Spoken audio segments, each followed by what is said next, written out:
একটা ছেলে খুব দেখতে খুব সুন্দর, প্লে বয়, সুন্দরী মেয়েরা তার পিছনে ঘুরে সব সময়। এখন মেয়েদের ভিতরে সময় দিতে দিতে পড়াশোনা আর করে নাই, পড়াশোনা শেষ করতে পারে, বয়স পার হয়ে যাচ্ছে, চিন্তা করলো পরবর্তী জেনারেশন তো লাগবে, বিয়ে শাদী তো করা দরকার। আমি বন্ধুরা বলবো, বন্ধু বিয়ে শাদী করবো, বন্ধুরা বলতে বিয়ে শাদী করবা কিন্তু টাকা পয়সা দ্বারা তো বিয়ে শাদী করতে পারবে না। সে বলে এটাও ঠিক, কি করা যায়? এক বন্ধু খুব কুবুদ্ধি সম্পূর্ণ, সে বলে বন্ধু এক কাজ কর, একটা চাকরিজীবী মেয়েকে বিয়ে কর, তাহলে তোর ওই বেতন দিয়ে তুই চলতে পারবি। সে কথা ভালো কথা। তো পরে বন্ধুদেরকে বলে বন্ধু একটা মেয়ে পেয়েছি, মেয়ে দেখতে যাবো। বন্ধুরা তো ভাবছে তার পিছনে সুন্দরী মেয়েরা ঘুরে, কত বড় সুন্দরী মেয়েকে সে বিয়ে করতে যাচ্ছে, এই বিশ্ব সুন্দরীকে একটু দেখা দরকার। বন্ধুরা ব্যাপক আয়োজন নিয়ে গেল, গিয়ে দেখেছে মেয়েটা কালো। ও বন্ধু, তো মেয়ে তো কালো। যা বেটা, নদীর জল গোলা ভালো, জাতের মেয়ে কালো ভালো। একটু পরে দেখেন যে মেয়েটা টেডা।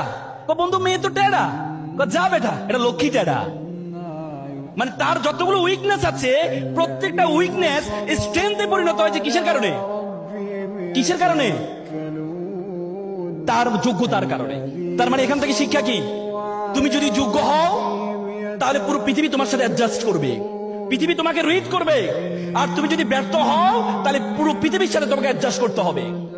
তার মানে আল্লাহ তাআলা তোমাকে উইকনেস দিয়েছেন, কিন্তু আল্লাহ তাআলা তোমাকে যোগ্যতা দিয়েছেন। সে যোগ্যতাটা তোমাকে নিশ্চিত করতে হবে, সে যোগ্যতাটা তোমাকে নিশ্চিত করতে হবে। সে যোগ্যতা যদি নিশ্চিত করতে না পারো, তাহলে তুমি মনে করবা আল্লাহ তাআলা তোমাকে অনর্থক সৃষ্টি করেছেন।